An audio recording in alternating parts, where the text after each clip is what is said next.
You're good.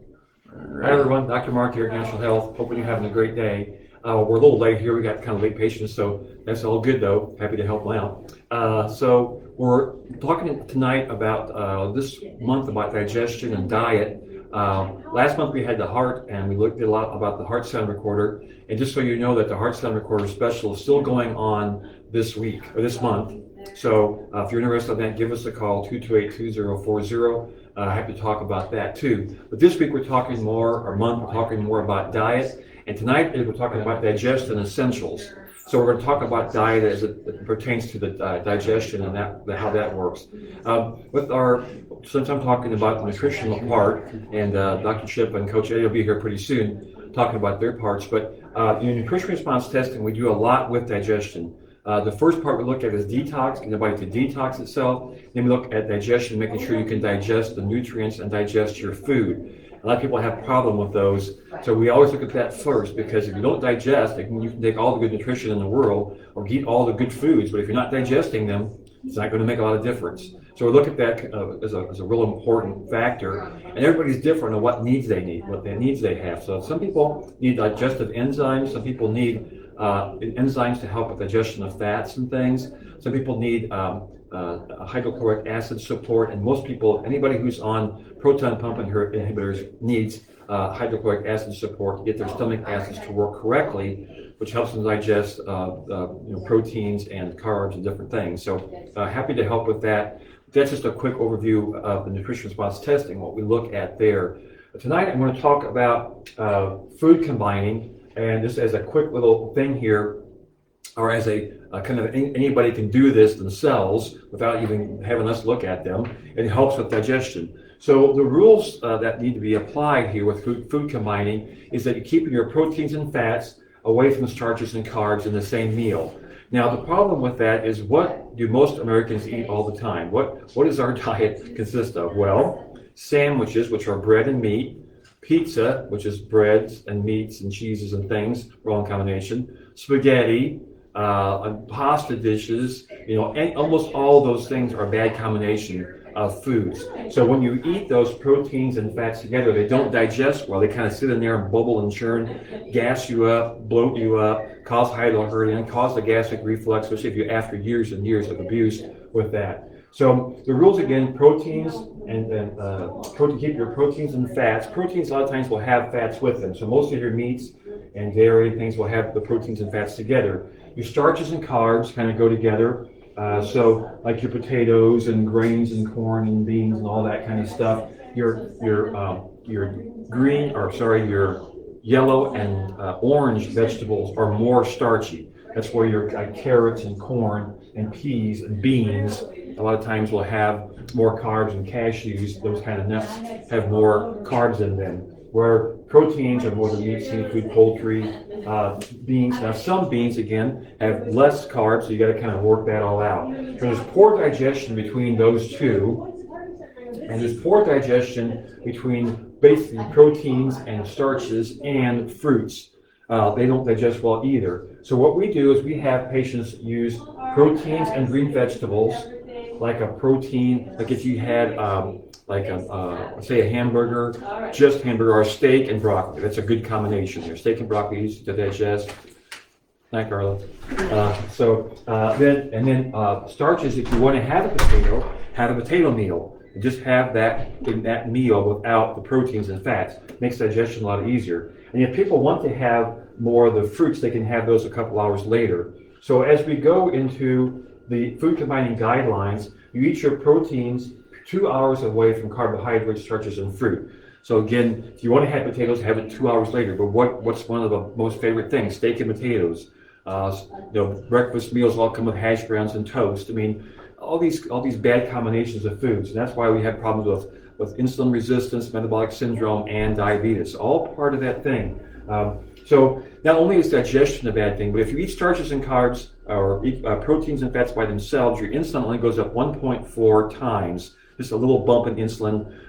So that's how the body works. If you eat starches and carbs by themselves, it goes up 4 times or 400%. But that's normal. The body's kind of used to that. But if you eat both of them together, your insulin can go up 70 times.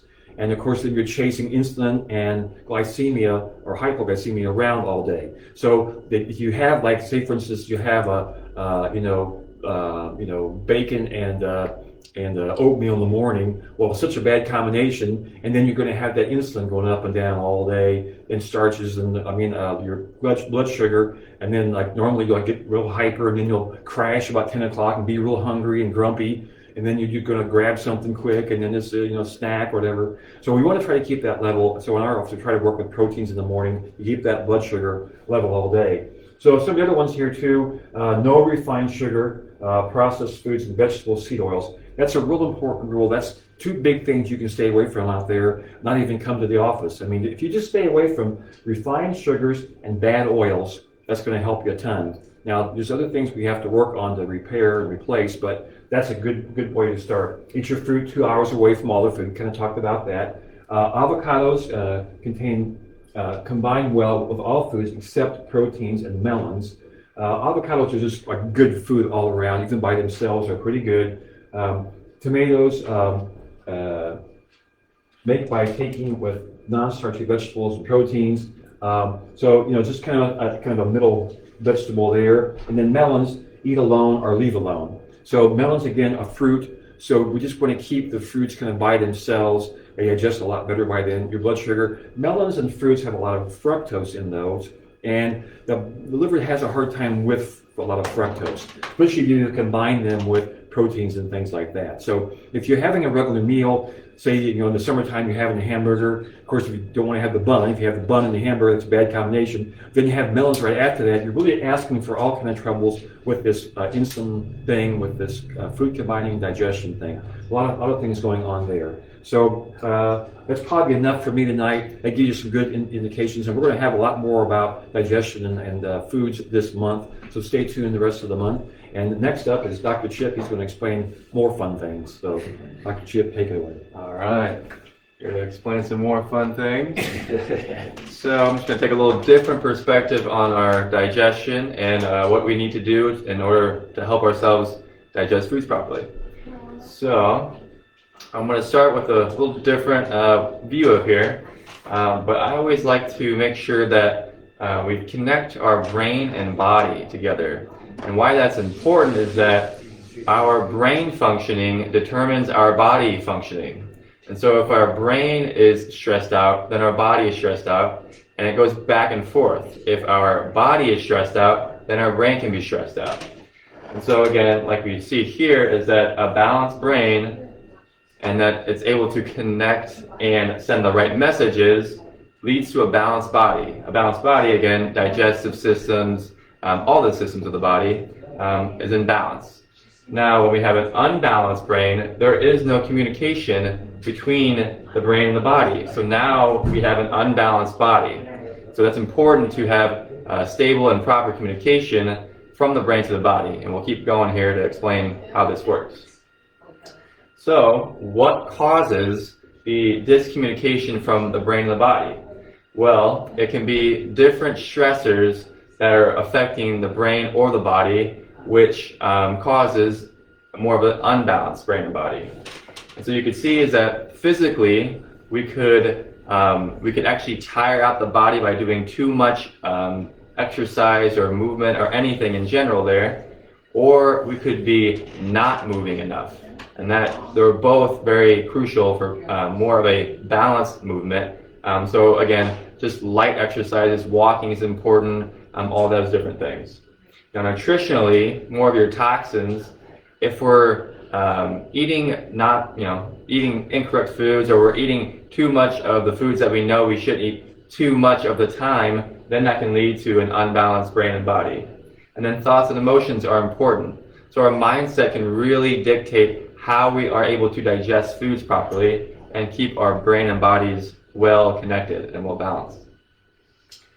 So this is how I'm going to show it here tonight, is that when we are able to adapt to our environment and to the things in our life, such as stress, then our connection of our brain and body is well maintained. So you can see is that the more adaptable we are, the stronger this brain and body connection is. And so when we're able to adapt better, we're able to handle stresses more. So the more we can have more stress, but because we are able to adapt to that stress, we can still maintain a connection. Now again, you can see is that we are lessening the connection, but we're still able to send the correct signals from the brain to the body. And it doesn't, so that again, we can have these stressors, we can have a little more physical stress, or a little more work, a little more different things like that, little busy lives there. We can eat a little different foods there. We don't have to go too crazy in that. Again, moderation there. So again, it's always good to, if you want to enjoy those different things, but we can't do that in excess. And then thoughts and emotions, again, keeping that good mindset and practicing good emotions such as gratitude can help. But if we tend to have those different emotions, such as kind of worrying a little more there, maybe being frustrated about different things that happen, react to different things in our lives, that's more of that stress. But however, is that if we're able to adapt very well, if we're strong at adapting, then we're still maintaining that connection. However, if we're less able to adapt, then we are starting out with a kind of a lack or a improper communication. So we can still connect, but it's not as strong as this one that's more adapted. Now again, when we have less adaptation, then it only takes a little bit of these stressors to throw off our systems and cause an unbalanced brain and an unbalanced body. And so it's that we cannot handle that load of physical stress, toxins, or sugary or kind of processed foods, or even the thoughts and emotions. And so if that is just there a little bit, and if we're not able to adapt to it, then that leads to the illness or disease or digestive issues. So again, to reiterate here, a more adapted brain and body is able to handle more of a stress load. And so that we still are able to maintain that connection. If, however, we are less able to adapt to the environment and to the stresses in our life, because we don't have a solid connection, then it doesn't take that much to affect us to cause issues in our brain and body. So again, just to reiterate, another or a different way to see it. And so again, a balanced body equals great digestion. That makes sense. Again, a good brain, good body, proper systems of the body is working. So what can I do? What can you do? Or what can we all do here? So unbalanced, again, like we said before, stress and moderation. We can't handle, if we are unable to adapt to that stress, we can't handle that stress load. So we have to mitigate or lessen that stress. However, if we are well balanced, if we're able to adapt more, we're eating good foods, we're moving well, we have a good mindset, and we're taking necessary steps to get care to balance our bodies, and that could be anything from chiropractic to acupuncture to nutritional work to energy coaching, anything like that helps to promote that balance in our life. So those are key things that can help us to maintain that adaptability to handle those unexpected stress loads in our lives that can throw off different things such as our digestion. And so I think that is all I have for today. We'll turn it over to Coach Eddie and he'll take it away. Thanks, Chip. So I'm going to go a little over how to eat is essential. And the big one I always kind of go back to is this autonomic nervous system, and it goes hand in hand with what we're talking about with being, part of being a chiropractic office. And there's two ways that this autonomic nervous system goes into, is the sympathetic the nervous system, as well as the parasympathetic nervous system. So we're going to look at these two, and how we can find out how to eat is very essential as well. So if we're looking at the sympathetic nervous system first, this is where it directs the body's rapid and voluntary responses to dangerous or stressful situations. It's like a flash of hormones that are going all over the body, and they can get our awareness, our heart rate, and send extra muscle to the muscles, to the external kind of things there. So it increases heart rate, respiration. It increases our blood pressure. You can kind of think of it, if we're running away from a tiger or trying to fight someone off or flee, try to survive, really, we need to get a lot of these things up and rolling to more of the muscles or our legs or our arms to making sure we can survive this situation. So if we're looking at this, we were told that 70% of the day we're in this sympathetic case. And this can also be happening not only if we've run away from tigers on a day-to-day basis, but even if we're at work or we're driving to work or we're actually eating, we could be in this sympathetic state, which is the fight or flight state. Your body wants it to be in more of a parasympathetic state. So if we find ourselves in this more stressful, survival, fearful kind of state, it's going to be tough to digest food. And this is just how the body is designed. So if we get all these things going, it's not going to be able to allow food to digest properly. So it might cause all kinds of different digestive issues, but there's a good way of approaching this is we get ourselves in this parasympathetic case. And this parasympathetic nervous system is where it's responsible for the body's rest and digestion. And it's responsible for the body's relaxed, resting, and feeding. So it's basically what it's designed for us to actually heal. So if we're not in this part, we're not in this sympathetic state, the body may have a hard time to heal. Even when we're eating for digestion, it's going to be hard to digest those foods. So when we're looking at this, it's, we can kind of say it's the total opposite. It's going to decrease the heart rate. It's going to get you in this nice, relaxed state. It's going to activate the metabolism, and it's going to increase your body's able to digest. So the more of the food, more of the blood is not only going to the externals, like we're going to do for the sympathetic, it's going more to the internal organs to allow the body to normalize. So if we get ourselves eating this delicious food or this big scoop of peanut butter, we got to find ourselves to get in this nice and relaxed state.